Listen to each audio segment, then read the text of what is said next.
Começa agora o programa Bem Viver, uma prosa sobre saúde, bem-estar, comida e agroecologia. Produção Rádio Brasil de Fato.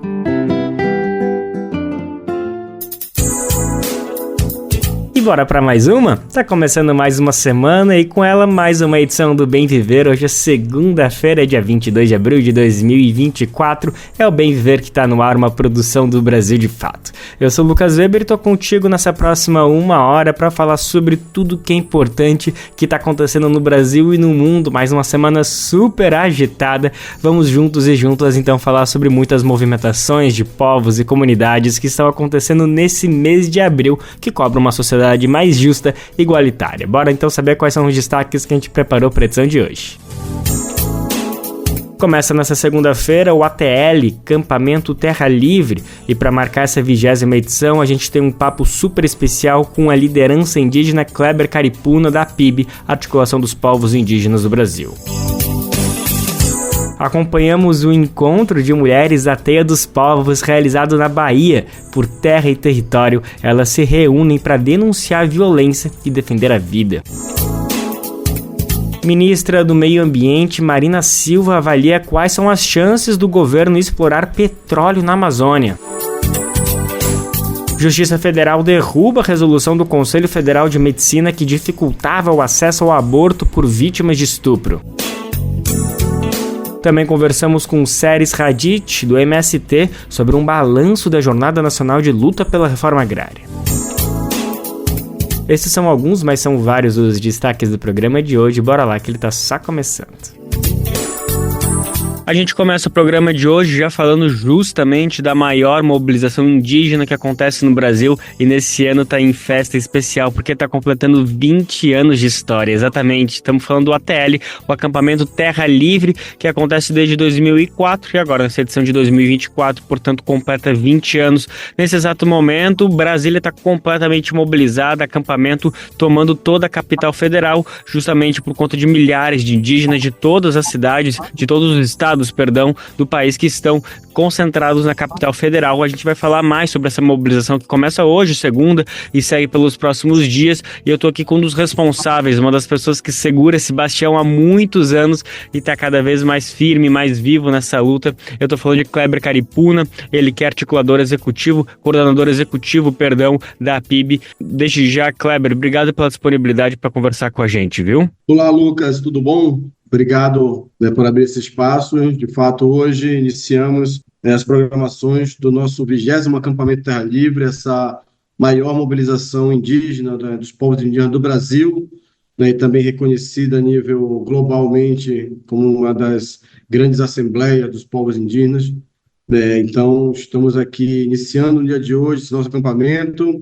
Ainda não temos ainda contabilizado a totalidade dos parentes que estão chegando ainda, mas temos uma expectativa aí muito grande de alcançarmos uma média aí de 8 mil indígenas vindo de todos os cantos do Brasil e até mesmo de outros países, que foram convidados para estar aqui conosco nesses 5 dias aqui de programação, que inicia hoje, dia 22, e vai até o dia 26, até o final de semana, até a sexta-feira, com várias pautas, enfim, vários debates, várias programações e algumas mobilizações em marchas que estamos prevendo durante essa semana, para demonstrarmos aqui essa comemoração, primeiramente por conta dessa data histórica, emblemática, para todos nós, povos indígenas, do movimento indígena, para a PIB, para as nossas organizações regionais que compõem a PIB, mas também uma mobilização histórica, contexto de demonstrarmos mais uma vez a nossa força, a nossa luta, a resistência, da caminhada,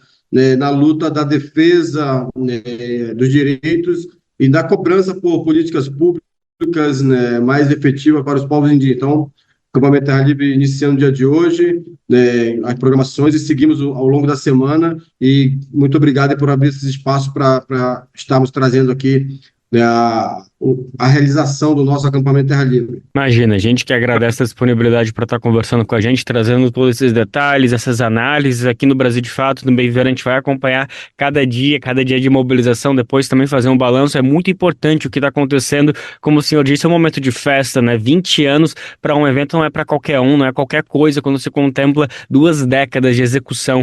Mas, Kleber, para além dessa comemoração muito importante de 20 anos, eu queria saber qual que é o clima, qual que é a animosidade do ATL em relação ao governo. É um momento de amizade ou nem tanta amizade com o governo agora que já está chegando o segundo ATL em relação a esse início da gestão Lula? De fato, a gente, né, espera ainda muito mais, né, do atual governo em relação a tudo que a gente, né, que foi comprometido, né, a fazer para os povos indígenas, né, principalmente na época da campanha, né. Vale lembrar que no acampamento Terra Livre de 2022, o então candidato, né, à presidência da República, né, o presidente Lula, hoje foi no nosso acampamento, né, tiramos uma carta que entregamos a ele com várias pautas e reivindicações, compromissos que foram assumidos, que foram levados para a caminhada da campanha eleitoral em 2022, né, se elegeu, né, prometendo, né, a demarcação das nossas terras, prometendo o protagonismo dos povos indígenas. Conseguimos avançar em algumas dessas pautas, acho que a criação do Ministério dos Povos Indígenas, a ocupação desses espaços, né, por lideranças indígenas estratégicas, né, a Fundação Nacional dos Povos Indígenas, né, sendo pela primeira vez ocupada por uma mulher indígena, né, no comando, a Secretaria de Saúde Indígena também, né, estando um parente lá nosso, o companheiro Weber, né, legítimo aí dessa caminhada do movimento indígena, e o próprio Ministério dos Povos Indígenas sendo comandado aí por uma companheira de luta que surgiu, né, de dentro dessa caminhada da luta da PIB, do movimento indígena, já é uma sinalização positiva, né, para esse protagonismo. Porém, a pauta de demarcação, por exemplo, que é uma das principais pautas, né, dos povos indígenas, né, ao longo de toda essa caminhada histórica da luta do movimento, ainda, né, está muito a desejar. Então, o acampamento desse ano, ele vem sim com uma expectativa aí de muita comemoração por conta da data, mas também, né, em relação ao governo, né, de uma cobrança mais efetiva, né, de algumas pautas mais estratégicas para nós, como é o caso da demarcação, né, da proteção dos territórios, né, da proteção de lideranças indígenas que continuam sendo assassinadas, né, também a proteção e a promoção, né, da gestão territorial, implementação de políticas públicas importantes, como é o caso da Política Nacional de Gestão Territorial e Ambiental das Terras Indígenas na Peningate. Então, creio que ainda temos muito a avançar e esse acampamento ele vem com essa expectativa de, né, fazer uma cobrança, né, mais incisiva dos compromissos que foram assumidos e que a gente espera, né, com muita esperança ainda que, né, a partir desse ano 2024, né, consigam ser implementadas e consigam ser, né, avançadas e tiradas do papel para a gente avançar, né, nas políticas, para os povos indígenas. Então, o acampamento começa hoje aí com, né, uma grande expectativa e que a gente possa ter um diálogo, né, muito propositivo, né, positivo também com o governo para conseguirmos avançar nas nossas principais pautas. Kleber, já tem confirmação se o presidente Lula vai participar em algum dia do evento? Então, essa é uma novidade, né, desse ano. Eu falei que em 2022 o presidente Lula, ainda pré-candidato, foi no nosso acampamento. Né, o ano passado fizemos um convite para ele ir ao nosso acampamento Terra Livre, e ele atendeu e foi ao acampamento. E esse ano a gente está com uma estratégia diferente. Né, não o convidamos para vir ao acampamento, mas enviamos, né, uma carta solicitando, né, que o presidente Lula receba, né, os povos indígenas no Palácio do Planalto como uma espécie de retribuição, né, às suas 2 visitas, né, no nosso acampamento Terra Livre, né, que ele receba, todo o acampamento Terra Livre em marcha, em frente ao Palácio do Planalto, e que a gente consiga, né, ter ali na frente do Palácio do Planalto uma conversa, um diálogo com ele, né, anúncios possivelmente de atos que estão aí paralisados. Eu acho que é importante a gente cobrar o avanço da emissão das portarias declaratórias que hoje estão ainda no âmbito do Ministério da Justiça, né, para serem portariadas. Então, tem muitas portarias aí que estão paralisadas desde o ano passado, nenhuma portaria declaratória foi, né, publicada, então esperamos que esse ano sejam publicadas, assim como o avanço, né, na assinatura de homologações de terras indígenas. Ainda temos né, 6 terras indígenas por demarcada, aquela lista de 14 terras, né, que devem estar para sair, né, mas também precisamos avançar em, né, publicações de portaria declaratória de terras, em constituição de novos grupos de trabalho, né, para estudos relacionados às terras indígenas, né, publicação de relatórios circunstanciados, né, que são ali produzidos pelos técnicos da FUNAI para serem publicados também, a gente avançar nessa pauta, né, de demarcação. Então, a gente está pedindo, né, mandamos um ofício, né, para o presidente Lula, para o Ministério dos Povos Indígenas ajudar nessa interlocução para que a nossa agenda consiga ser atendida e o presidente nos receba, e a ideia é que a gente saia daqui do acampamento em marcha, todos os parentes aqui, sejam os que tiverem 6, 7, 8 mil parentes aqui, a gente sai em marcha, né, para frente do Palácio do Planalto, né, onde a gente espera ser recebido pelo presidente Lula, e ali na frente podemos ter, né, anúncios, né, compromissos sendo, né, cumpridos e outros sendo reassumidos, né, para a gente avançar na pauta da política indigenista do Estado brasileiro com o governo federal. Que bom que o Palácio do Planalto é grande, né? Porque para receber tanta gente assim, 8.000 pessoas, não sei se vai dar conta, mas eu tenho certeza que vocês vão fazer com que toda essa energia consiga entrar.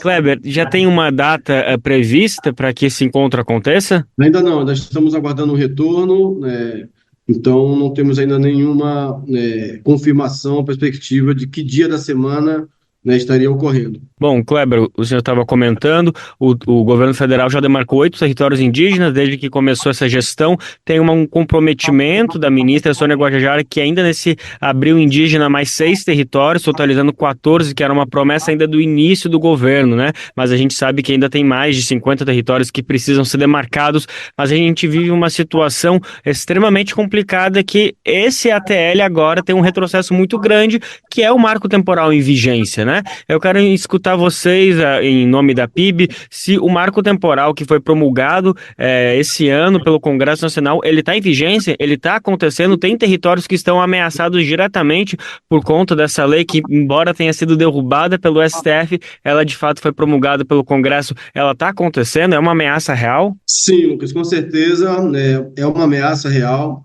né, o acampamento Terra Livre vai ser um dos tons, né, a serem dados nesse acampamento, que é a luta contra o marco temporal. Na verdade, o próprio lema do acampamento, né, já traz, nesse sentido, né, o quanto que o acampamento vai, né, se posicionar em relação à tese do marco temporal. Né, o nosso lema desse ano, né, nosso marco é ancestral, sempre estivemos aqui, então não existe uma tese de marco temporal. O próprio Supremo Tribunal Federal, né, já decidiu sobre isso no ano passado, no julgamento da repercussão geral, em setembro do ano passado, né, mas infelizmente o Congresso brasileiro, que está totalmente, né, minado, empoderado pelos nossos inimigos, aprovou uma lei, a Lei 14.701, tentando emplacar o marco temporal através dessa lei, que infelizmente, né, os efeitos danosos dessa lei estão se refletindo nos nossos territórios,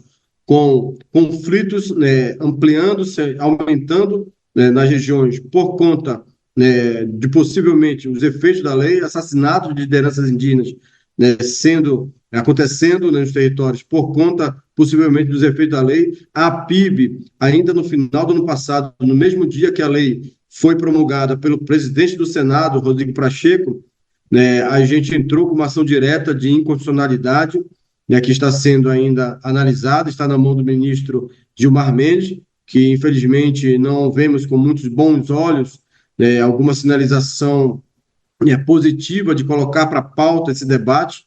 Né, o ministro Gilmar Mendes, fizemos uma reunião com ele, inclusive no começo do ano, né, para ver, né, qual seria o posicionamento e a celeridade para se tratar sobre esse tema, porque enquanto, né, não se debate, enquanto o Supremo também não se posiciona, a gente entende que os efeitos da lei ela vem ocasionando sérios problemas, como eu já citei, né, a continuidade dos conflitos na ponta, a própria insegurança jurídica. Né, o Congresso Nacional falava que a lei iria ajudar a garantir a segurança jurídica na ponta, né, nos territórios, né, lá nas comunidades, e pelo contrário, né, só está trazendo malefícios, como eu falei, assassinato de lideranças, né, e outros problemas sérios, né, ocorrendo, e a gente entende que o Supremo precisa se posicionar urgentemente em relação aos efeitos da lei. A nossa ADI pede toda a inconstitucionalidade, né, da Lei 14.701, né, por entender que toda lei ela é inconstitucional, né. Há posicionamentos também da Procuradoria-Geral da República, por exemplo, do doutor Gonet, que já, né, se posicionou também entre 17 itens da lei, né, que consideram inconstitucional. Há outros aliados nossos, né, partidos políticos, que entraram também com ação direta de inconstitucionalidade, né. Estamos também buscando, né, por via, né, do julgamento da ACO 1100, né, via uma parceria com o Conselho Indigenista Missionário, também tentar, de alguma forma, via a ACO 1100, que está, como relatou o ministro Edson Fachin, né, entrar com uma, né, ação para que, né, consiga acelerar o máximo possível a análise sobre a inconstitucionalidade desta lei, para que torne a lei sem efeito, né, à luz do que o próprio Suprema Corte, né, do que o próprio Supremo já decidiu no ano passado sobre, né, a não validade da tese do marco temporal. Então, esse ATL ele vem também com muita força, vai ser um dos pontos de pauta durante esses dias agora, né, na nossa programação, a discussão sobre o marco temporal, sobre os efeitos da Lei 14.701 e sobre várias outras medidas anti-indígenas que estão tramitando no Congresso Nacional, como a PEC 48, PEC 58, né, a lei sobre mineração em terras indígenas, enfim, várias outras, né, anomalias, né, vários outros problemas aí que vamos ter que enfrentar ao longo desse ano, né, que vem de contra os direitos dos povos indígenas. Perfeito, a gente vai estar acompanhando toda essa pressão, né, esperando que o Congresso, mas melhor dizendo, o Supremo Tribunal Federal se posicione à luz de toda essa mobilização que está acontecendo nesses dias agora na capital federal. Que em nome do Brasil de Fato, do Bem Viver, a gente vai seguir acompanhando todo o trabalho da PIB, tudo que está acontecendo nessa semana lá em Brasília, no acampamento Terra Livre, que chega à sua 20ª edição. Eu tive o prazer agora de conversar com Kleber Caripuna, ele que é coordenador da PIB, Articulação dos Povos Indígenas do Brasil, quem está responsável por esse grande evento que está acontecendo agora e vai até o final da semana lá em Brasília. Kleber, mais uma vez, muito obrigado pela disponibilidade para conversar com a gente, amigo. Obrigado, Lucas, a gente que agradece, obrigado a todos os ouvintes. E a gente destaca agora a 27ª edição do projeto Curumins. Por conta dessa iniciativa, escolas públicas e privadas do Distrito Federal e do entorno estão sendo visitadas por indígenas da etnia Funió de Pernambuco. A ideia é sensibilizar todos e todas das escolas sobre a vida dos povos originários. As atividades seguem até a próxima quarta-feira, dia 24. A programação inclui 32 escolas e oferece um intercâmbio cultural com o grupo Wale Funió para apresentar suas habilidades artísticas. Essa edição de 2024 conta com um intérprete em Libras, audiodescrição e a exibição do documentário Curumins. Essa iniciativa instiga a gente a pensar em experiências como essa em mais espaços, até porque, por lei, o estudo da história e cultura indígena é obrigatório no ensino fundamental e médio. A gente também sabe que ainda há muito chão para se efetivar uma educação satisfatória quando se trata dos povos originários. Acho que quem aprende um pouco mais sobre o assunto vai se lembrar de algumas situações que podem ser criticadas por exemplo, levar estigmas sobre o assunto. Na sexta-feira, a ministra do Meio Ambiente e Mudança do Clima, Marina Silva, fez uma coletiva de imprensa para veículos progressistas e é claro que o Brasil de Fato não ia ficar fora dessa. Ela falou por quase 1 hora com jornalistas e essa conversa está disponível na íntegra no YouTube. A gente separou alguns trechos da fala da ministra que vale trazer aqui para o programa. Por exemplo, ela falou sobre que pé estão as tentativas da Petrobras de explorar petróleo na foz do Amazonas, um tema super polêmico, visto com muito receio por ambientalistas. A ministra explicou que vai preponderar uma decisão técnica e disse que não vai caber ao Ministério do Meio Ambiente decidir. Vamos ouvir a fala dela. Essa licença, ela já foi negada por 2 vezes à Petrobras, em 2018, na época do governo Temer, e agora no governo do presidente Lula, na minha gestão, a licença foi negada por uma decisão técnica do IBAMA. No governo republicano, as agências ou os órgãos ambientais, eles têm a liberdade de manifestar a sua decisão técnica e caberá ao governo acatar a decisão técnica, porque, afinal de contas, você não pode passar por cima desses princípios sob pena de cometer erros que são irreparáveis futuramente. Então, o IBAMA negou a licença, a Petrobras entrou novamente com o pedido de licença, que está sendo igualmente avaliado tecnicamente. O debate sobre se vai ou não vai explorar petróleo no Brasil não é uma decisão do Ministério do Meio Ambiente. Essa é uma decisão do Conselho Nacional de Política Energética. Como eu falei anteriormente, há um debate no mundo do qual o Brasil participa e é signatário, porque foi uma posição defendida pelo Brasil, inclusive no discurso do presidente Lula na COP28, de que nós precisamos fazer a transição para o fim do uso de combustível fóssil, porque o uso de carvão, petróleo e gás na matriz energética global é a razão pela qual o planeta está aquecendo de forma inquestionável, com prejuízos terríveis para o equilíbrio da vida no planeta. Então, esse debate está sendo feito, o Brasil participa dele. Agora, cada país vai fazendo o seu processo de transição. O Brasil, de longe, é o que tem condições de ter uma matriz energética 100% limpa. E o que nós discutimos na COP28 foi: os países desenvolvidos, eles devem acelerar o processo de transição para o fim do uso de combustível fóssil, os países em desenvolvimento de renda média alta, como é o caso do Brasil, vêm em seguida, e depois virão os países de renda média baixa e de renda baixa. Esses precisarão de ajuda, inclusive, para ter essas fontes renováveis de energia. O debate está posto no mundo e, internamente, no nosso país, eu tenho advogado, e aí é uma posição pessoal minha, e que eu sei que muitos especialistas concordam com ela. A Petrobras, por exemplo, tem que deixar de ser uma empresa de exploração de petróleo. Ela deve ser uma empresa de geração, de produção de energia. E eu fiquei muito feliz agora, na ida do presidente Lula para a Colômbia, com o presidente Petro, eles decidiram que as duas empresas de petróleo, tanto da Colômbia quanto do Brasil, vão investir em biocombustível, que é uma fonte alternativa ao fóssil, e vão investir em hidrogênio verde. Ou seja, já é o caminho dessa transição, até porque a COP28 também estabeleceu que nós vamos ter que triplicar as energias renováveis na matriz energética global. E o Brasil, de longe, tem as melhores condições para fazer isso.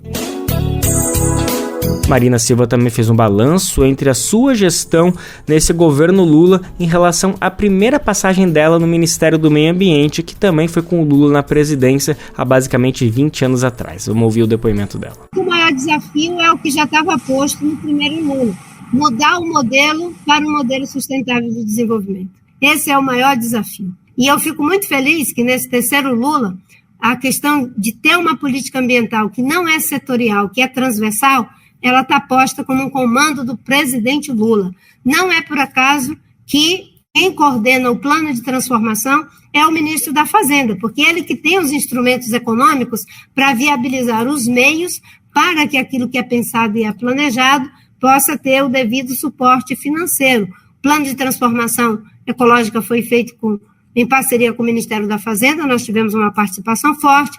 O Plano Agricultura de Baixo Carbono, Ministério do Desenvolvimento Agrário, Ministério da Agricultura, Fazenda e Meio Ambiente trabalhando juntos. Ou seja, o grande desafio não é apenas de mitigar, de adaptar, que já é muito grande, mas é também de transformar um modelo insustentável em um modelo sustentável de desenvolvimento, que crie um novo ciclo de prosperidade, que combata a desigualdade, mas que preserve as bases naturais do nosso desenvolvimento.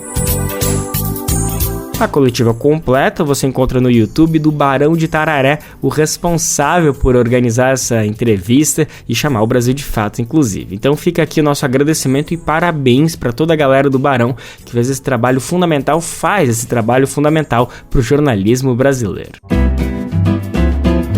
Programa Bem Viver, sua edição diária sobre saúde, bem-estar, comida e agroecologia. E agora aquele recadinho importante que nunca custa repetir. Você sabia que dá para reproduzir, retransmitir o nosso programa de graça aí na sua emissora, na sua rádio comunitária, na sua rádio regional? Vai ser um prazer e uma alegria saber que o Bem Ver está chegando por aí nesse cantinho lindo do Brasil. São dezenas, centenas de emissoras que estão com a gente nessa missão de difundir o Bem Ver de norte a sul, leste a oeste do Brasil. Bom, então se é o seu caso, faz o seguinte, vai em radiobrasildefato.com.br e clique em como ser uma rádio parceira que tem um caminho para você aderir ao programa junto com a gente. Não se esqueça também que o nosso programa fica salvo no nosso site e você pode ouvir a qualquer hora, a qualquer momento, aonde você quiser, lá nas plataformas de podcast como Spotify, Deezer, iTunes e Google Podcast. A gente destaca agora uma pesquisa do IBGE. Os dados apontam que a quantidade de beneficiários do Bolsa Família aumentou nos últimos anos, mas a histórica balança das desigualdades sociais permanece com diferenças acentuadas. Só para a gente ter uma ideia, 1% da população mais rica do país ganha nada mais, nada menos que 39 vezes mais do que a parcela mais pobre. Isso é completamente inconcebível, inacreditável, é até difícil ter dimensão desses números, né, gente? Vamos saber mais detalhes dessa pesquisa importante? A locução é de Daniel Lamir. As famílias que estão entre o 1% mais rico do país têm uma renda domiciliar 39 vezes maior do que a das famílias que estão entre os 40% mais pobres do Brasil. Isso é o que revela a PNAD, a Pesquisa Nacional por Amostra de Domicílios Contínua sobre o rendimento de todas as fontes. O levantamento foi divulgado na última sexta-feira pelo IBGE e os dados são referentes a 2023. Segundo o Instituto, a desigualdade no Brasil continua acentuada, mesmo com a ampliação de programas de transferência de renda como Bolsa Família. De 2022 para 2023, a proporção de domicílios do país com algum beneficiário do programa federal saltou de 16,9% para 19% e atingiu um recorde da série histórica iniciada em 2012. De 2019 a 2023, o rendimento por pessoa nos núcleos em que pelo menos um morador recebia o Bolsa Família cresceu 42%, passando de R$ 446 para R$ 635.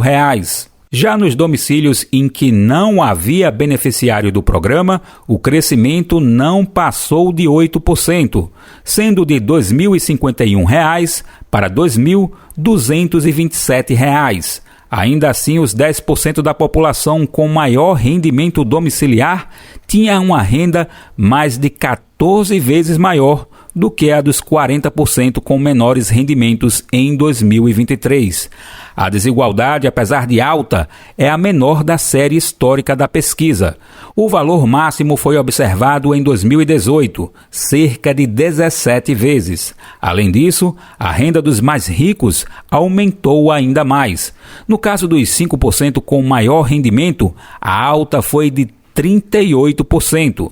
De acordo com o IBGE, em 2023, a massa de rendimento mensal domiciliar per capita atingiu o maior valor desde 2012, 398 bilhões e 300 milhões de reais. Já o rendimento mensal domiciliar per capita também chegou ao maior valor da série histórica da pesquisa, R$ 1.848, com alta de 11,5% se comparada a 2022. A proporção da população com algum tipo de rendimento, seja ou não proveniente do trabalho, aumentou de mais de 62%.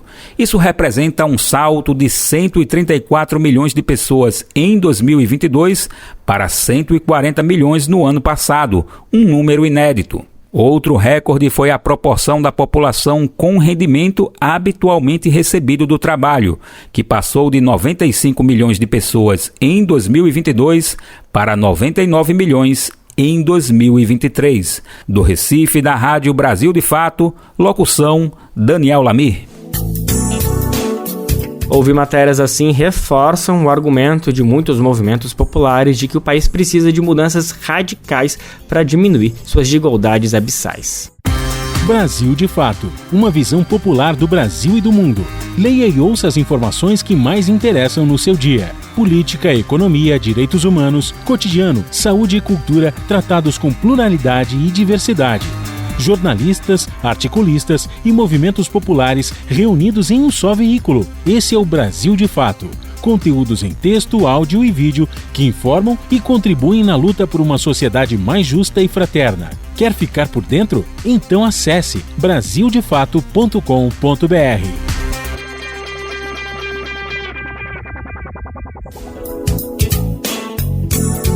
Abril é aquele mês que tradicionalmente é extremamente cheio, a gente tem que correr atrás da informação, não dá para vacilar. A gente acabou de falar no começo do programa sobre o início do ATL, o acampamento Terra Livre, que começou justamente nessa semana, segunda-feira em Brasília, mas a gente não pode deixar batido passar a jornada de lutas no MST, que encerrou na última sexta-feira, essa mobilização tradicional que acontece. Esse ano veio com o mote Ocupar para o Brasil Alimentar. Bom, a jornada encerrou com 26 ocupações e 5 novos acampamentos, mobilizando mais de 30 mil famílias a partir de 70 ações diversas em 18 estados, além do Distrito Federal, que pautaram durante a semana a defesa da reforma agrária. Bom, e para fazer essa avaliação, a gente tem aqui o prazer de receber membro da direção nacional da MST, Séries Raditi. Sempre um prazer falar contigo, Séries. Obrigado por atender mais uma vez a gente aqui no Brasil de Fato. Oi, Lucas.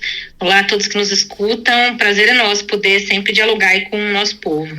Maravilha. Séries, tem muita coisa para falar, eu falei todos esses números, mas fora isso também teve lançamento do governo federal relacionado à reforma agrária. Eu quero ver tudo de ti, do que a avaliação da direção nacional tem entendido sobre todos esses movimentos, mas acho que para começar ia ser bacana ouvir sobre essa retomada das ocupações em massa que o MST realizou. Qual que é o sentimento que a direção, que o MST como um todo tá depois dessa semanada de trabalho? Estamos animados, Lucas. Na verdade, estamos bastante animados, porque esse para nós tem sido um ano bastante especial, que é o ano dos nossos 40 anos. A gente completou em janeiro e estamos na construção do nosso 7º Congresso Nacional. Então, nada é à toa, né? Nada é menor nesse ano tão especial e tão emblemático para o MST. Portanto, o nosso abril, que é historicamente um mês de muita luta, de muita simbologia e de muita projeção, ele também não seria um abril por acaso, né? Ele sinaliza, assim como todos os anos,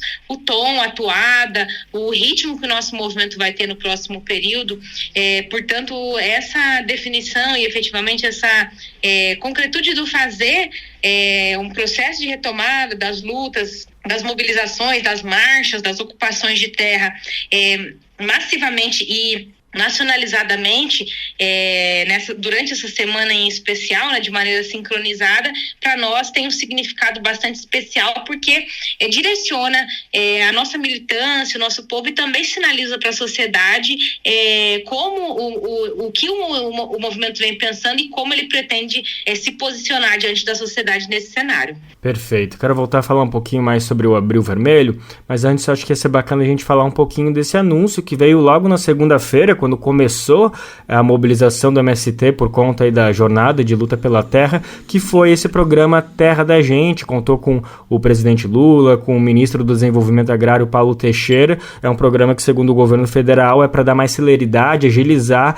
a reforma agrária. Prometeu, até o final do mandato, até 2026, inserir 295 mil famílias do Plano Nacional de Reforma Agrária.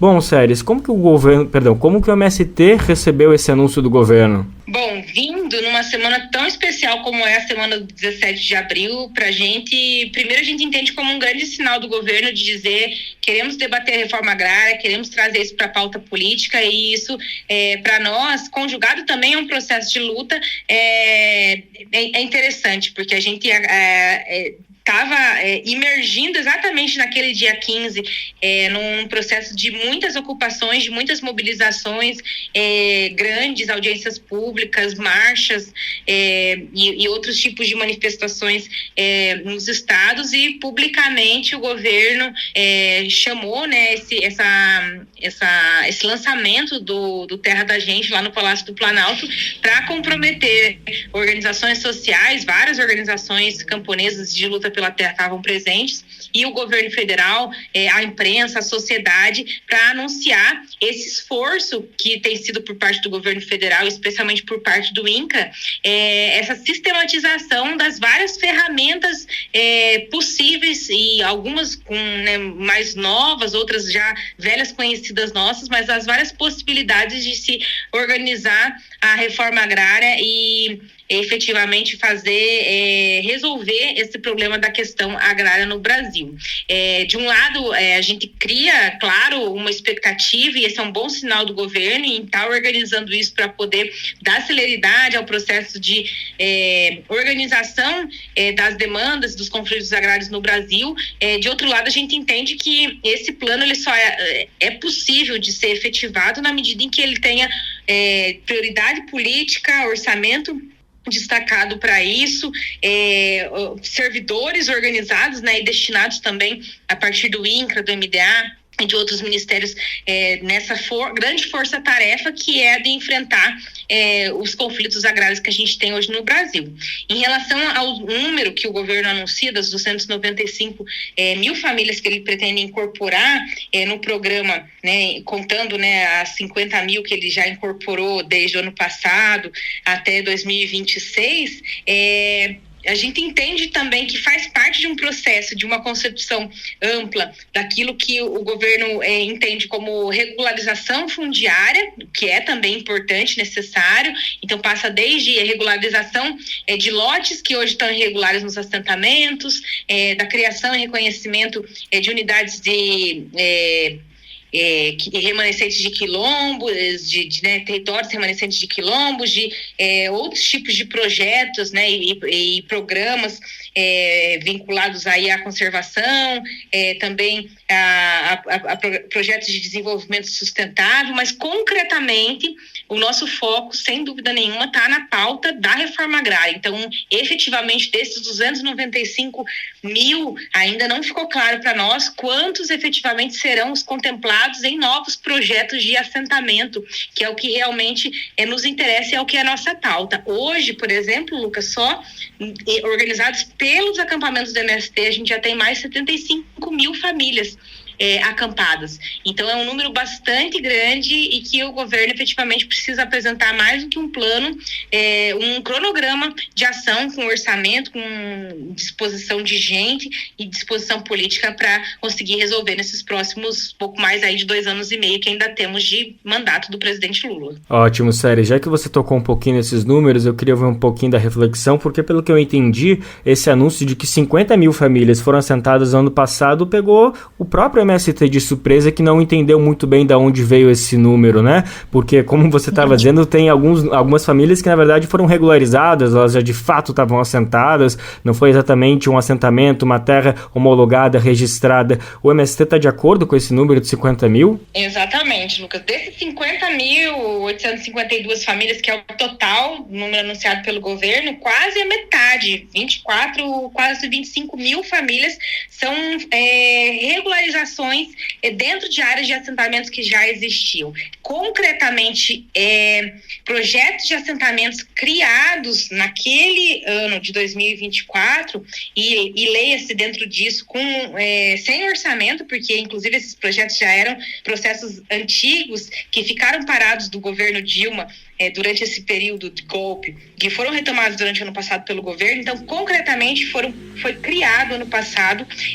projetos de editais de assentamentos para 1.450 famílias somente. Então, se a gente está falando de 50 mil, quase 51 mil famílias que foram inseridas no programa de reforma agrária, pela via da criação de novos assentamentos, efetivamente foram somente 1.450 famílias. Séries, então, diante dessa explicação, vocês ficaram com uma sensação que talvez o governo tenha tentado dar uma enganada no MST, será, com esse número? A nós mas não tem como enganar, porque a gente conhece os nossos territórios, os nossos acampamentos, e a gente sabe onde está cada uma dessas famílias. Inclusive, a gente tem feito um diálogo muito franco e permanente com o INCRA, no sentido de dizer, facilitar os dados, chamar o INCRA, inclusive, para fazer um cadastro nacional, oficial, do próprio governo, para dizer onde estão essas famílias, onde elas estão acampadas, quantas são, porque a gente tem esse mapa e tem recorrentemente alimentado o próprio INCRA com essa informação para que a gente mantenha aí esses dados atualizados. Então, com essa última jornada de luta aí, concretamente, a gente já deve ter passado facilmente aí das 75 mil famílias, como eu disse anteriormente. Então, não tem como enganar, né? A materialidade nos diz e a gente tem como provar onde estão todas essas famílias e isso não nos tira de forma nenhuma a esperança de que, de fato, ainda que o ano passado tenha sido assentado somente 1.450 famílias, isso é um sinal importante, né, porque também essas famílias são valorosas e merecedoras desse reconhecimento. Agora a gente tem um passivo gigantesco que também precisa ser priorizado para que efetivamente a gente consiga dar celeridade e catalisar todo esse processo aí de resolução desse grande conflito que é o conflito agrário hoje no nosso país. Com certeza. Séries, outra questão importante ainda sobre o programa Terra pra Gente, que uma análise aí que a gente está tendo, conversando nos bastidores com o próprio MST, é que a princípio esse programa não está atacando a concentração de terras, né? Na verdade ele está trazendo alternativas para aquisição de imóveis, por exemplo, uso de terras que já pertencem à União, a negociação de dívidas de estados em troca de terrenos, a compra de propriedades de bancos, empresas públicas, enfim, são várias questões, mas nenhuma desapropriação de latifúndios. Isso também é uma questão que chamou a atenção ao MST, Séries? Ele traz muitas modalidades que já existiam, que já eram conhecidas nossas, inclusive algumas que nunca sequer funcionaram, né? Talvez a grande novidade a qual esteja se dedicando o governo, talvez nesse novo período, é de poder efetivamente fazer com que elas venham a funcionar. Por exemplo, uma das modalidades, uma das possibilidades de realização de novos assentamentos é a partir de processos de adjudicação, que é cobrar dívidas de devedores, sejam devedores que devem para a União ou mesmo para governos estaduais, para que essas dívidas possam ser negociadas em terra. Então, esse processo de adjudicação, ele já é historicamente, ele é previsto em lei, mas ele efetivamente nunca conseguiu avançar efetivamente. Na medida em que o governo defina que isso é uma prioridade e passe a executar isso como uma ferramenta para a criação de assentamentos, isso pode de fato ter algum resultado, né, efetivo. Mas até então a gente segue conhecendo, né, as outras experiências aí, poucas, né, que de fato pouco mexem na concentração fundiária do Brasil, na estrutura agrária brasileira, que segue sendo, infelizmente, muito concentrada, extremamente elitizada e extremamente aí dominada por mecanismos fechados de poder e de dinheiro no nosso país. Bom, diante de tudo isso, para fechar nossa conversa, Séries, depois dessa semanada de luta do MST, desse anúncio do governo, muda a relação do MST com o governo federal? A gente segue muito disposto a fazer luta, muito disposto a cumprir nosso papel enquanto movimento social. Temos muita clareza disso, de que a gente segue sendo um movimento social com uma missão a cumprir, de democratizar a terra no Brasil, de falar de justiça social, de construir uma reforma agrária popular que ajude a gente a enfrentar as mazelas do nosso país, entre elas a concentração fundiária, a questão ambiental e a questão da fome no Brasil. Então essa nossa missão enquanto movimento social está cada vez mais clara para nós, e mais do que nunca nesses nossos 40 anos a gente quer reafirmá-la como uma missão que a gente pretende cumprir até que seja efetivamente aí realizada a reforma agrária no Brasil. De outro lado, a gente entende que para isso é fundamental e necessário que a gente tenha um processo democrático no Brasil fortalecido, e para isso não mediremos esforços em defender uma sociedade democrática de direito, em defender esse governo que nós ajudamos a eleger e que precisa ser disputado, inclusive, pelas forças sociais, pela mobilização social, para conseguir fazer as mudanças que são necessárias. É claro claro que a gente não está satisfeito com os resultados alcançados até agora, não só na área da reforma agrária, como em outras dimensões aí, né, no que a gente pode dizer, no que tange, por exemplo, a questão das outras dimensões da reforma agrária em relação à saúde, à educação. Há muitas limitações e muito estancamento ainda na nossa pauta, para além da pauta da terra. A pauta do desenvolvimento dos assentamentos também ainda está extremamente intocada pelo governo, mas a gente espera que isso possa se resolver e, sem dúvida, um dos caminhos para que isso aconteça é a gente seguir fazendo pressão social e organizando o povo nas ruas, nas ocupações, nas lutas, para que isso também seja um motivador de força e de diretriz para o nosso governo. E a gente vai estar aqui acompanhando toda essa mobilização. Séries Sadit, membro da Coordenação Nacional do MST, obrigado mais uma vez por conversar com o Brasil de Fato. Obrigada, Lucas. É sempre um prazer estar aqui com vocês. Maravilha, acabei de conversar então com Séries Sadit, membro da Coordenação Nacional do MST. Ela avaliou como foi essa jornada nacional de lutas do MST, encerrada na última sexta-feira, e também falou como o MST entendeu esse programa lançado na segunda-feira pelo governo Lula, programa Terra da Gente. Você está ouvindo o programa Bem Viver, uma prosa sobre saúde, bem-estar, comida e agroecologia.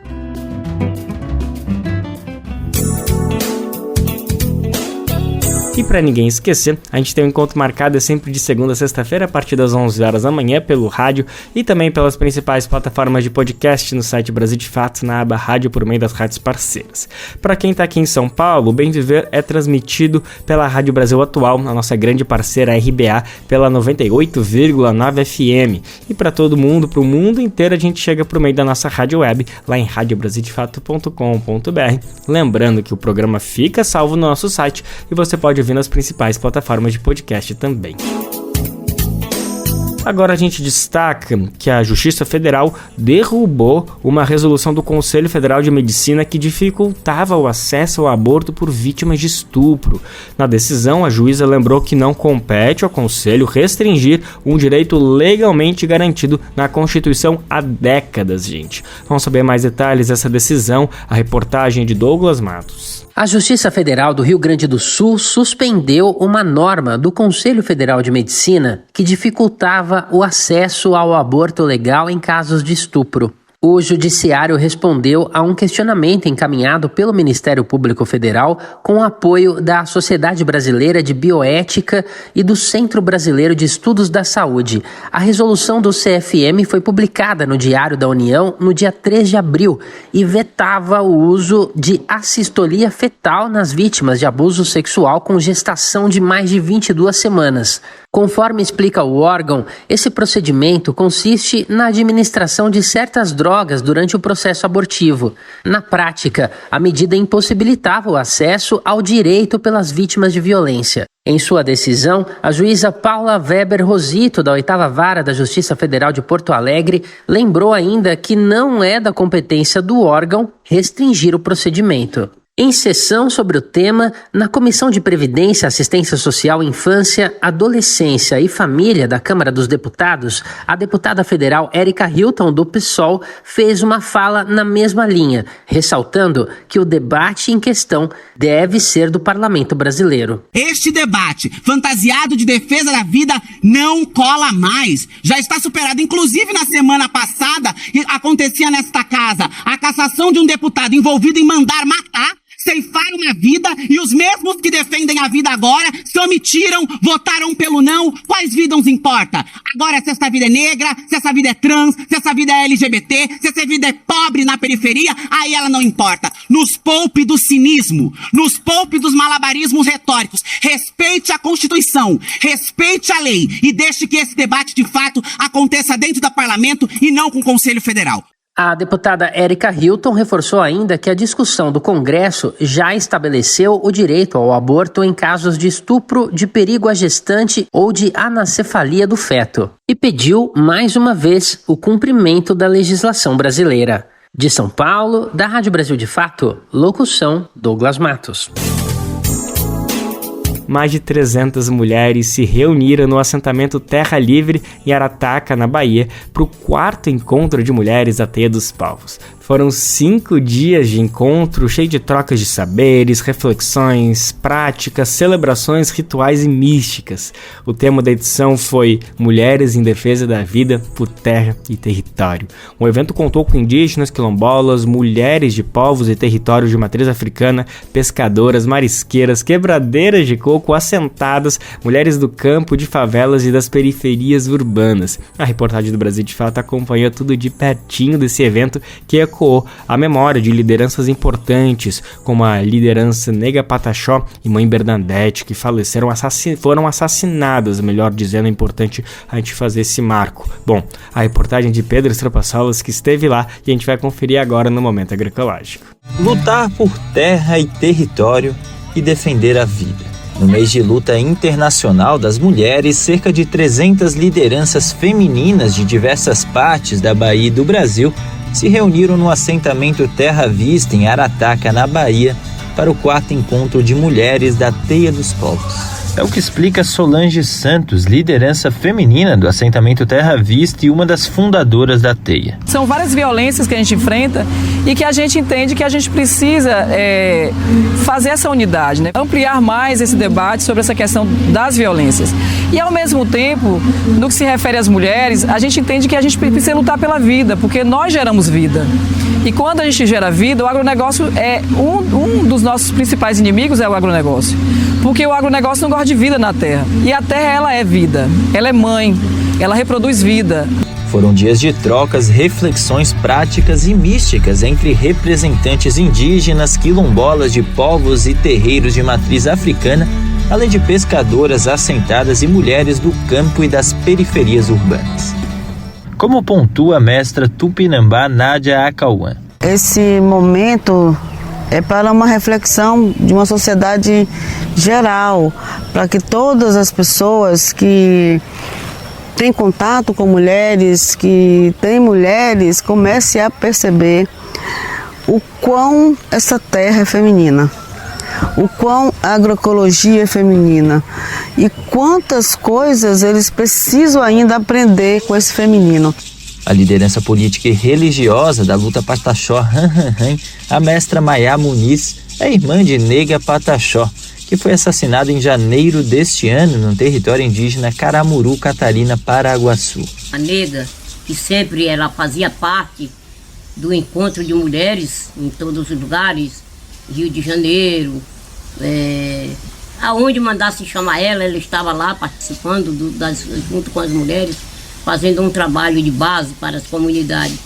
Então esse momento para nós aqui foi um momento assim muito triste, muito pesaroso, muito árduo, porque todas nós mulheres estávamos sempre vendo a presença dela em nosso meio.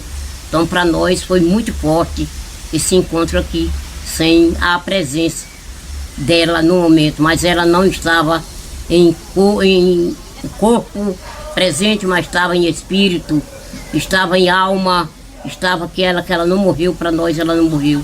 Sim, ela se encantou-se e ela está sempre, sempre, sempre no meio de todas nós mulheres e dizendo que ela ainda continua dando o grito dela por uma liberdade, por um caminhar sem que alguém nos atropele.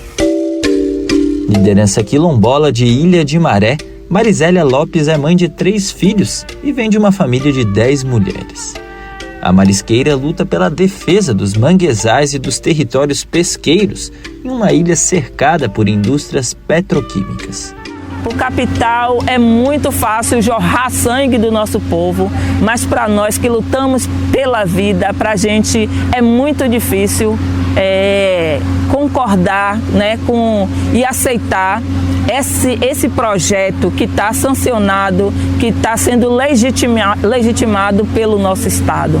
Então, o que a gente está vivendo hoje é o genocídio do nosso povo em nossas comunidades, em nome da ganância desenfreada que quer nos tirar dos nossos territórios, sem respeitar nosso meio, modo de vida, sem respeitar a ancestralidade. Não é tão simples nos tirar, pode nos matar, mas a gente vai ser plantado em nossa terra. Já para Makota Kidonyale, fundadora do quilombo Manzungunzu Caiango, na região metropolitana de Belo Horizonte, o encontro possibilitou uma reflexão sobre os ataques sofridos pelos territórios tradicionais de matriz africana por parte do Estado. Makota cita o avanço da mineração na Serra do Curral, que pode afetar as 42 famílias de sua comunidade. Libertar a terra também é um processo que a gente pode entender que faz parte da luta feminina. E porque nós, mulheres negras, somos nós que gestamos o nosso território. A gente entende que somos nós que gestamos a nossa sociedade e o nosso povo, mas também o nosso território. O sustento do nosso território, ele vem não só do corpo feminino, mas também do corpo da terra. E aí, quando a gente tem percebido que quanto mais cresce, né, o capitalismo sobre a riqueza produzida pelo subsolo, a gente entende que mais tem nos colocado no botão ou no alvo, sabe? Então, muito do nosso povo, muito das nossas mulheres, elas vêm morrendo por uma questão que a gente entende que é comercialização mesmo, sabe? As nossas vidas estão sendo negociadas. A carta final do encontro foi redigida coletivamente pelas mulheres da Teia dos Povos. No documento, elas reforçaram a continuidade da luta por direitos e a denúncia contra a expansão dos latifúndios e a violência nos territórios. Solange explica a missão da Teia dos Povos na luta por terra e território. A gente entende que a terra precisa a gente cuidar dela, zelar dela. Como diz uma canção, acho que é de Zé Pinto, né? A gente cultiva ela e ela cultiva a gente. Então é por isso que a gente está aqui nesse processo em defesa da vida, em defesa do território. E essas concepções de território, são várias concepções de território que a gente precisa também se aprofundar. A concepção de território urbano, a concepção de território do povo indígena, né? A concepção de território das águas, das mulheres das águas, as concepções de território do povo de quilombo, que se aquilombaram, né? Desde o período colonial, que eles, os escravizados não aceitaram ser escravos, né? Então muitos deles fugiram e hoje, até hoje, está nessa resistência dos quilombos. E isso é uma concepção também de luta, de resistência territorial e ao mesmo tempo esse sentimento de pertença, de pertencimento e de vingar os seus ancestrais. Então, assim, isso também é defesa da vida, de manter vivo essa memória, manter vivos os nossos corpos e manter vivo toda a nossa trajetória e história. Da Bahia, Pedro Estropa Solas para a Rádio Brasil de Fato.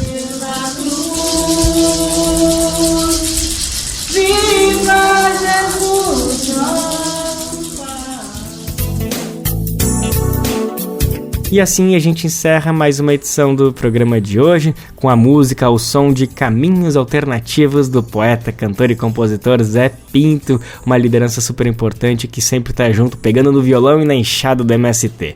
A canção foi lembrada por conta do refrão que a gente cultiva a terra e a terra cultiva a gente. Que maravilha, gente. É preciso cantar os sonhos de quem quer plantar semente, pra que a fome não roube o riso de tanta gente.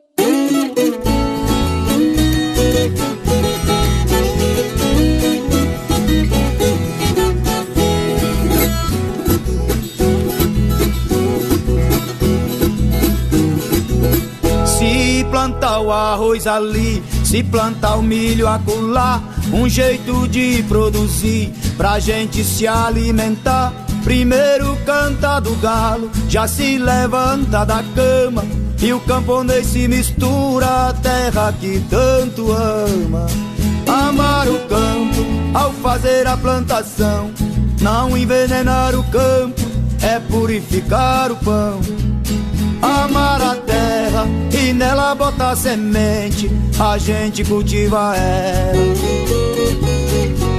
e ela cultiva a gente. A gente cultiva ela e ela cultiva a gente.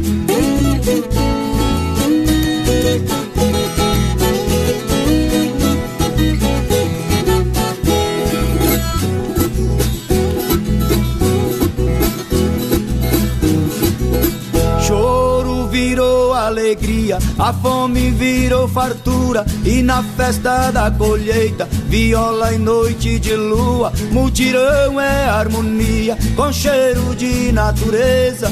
O sol se esconde na serra e a gente acende a fogueira.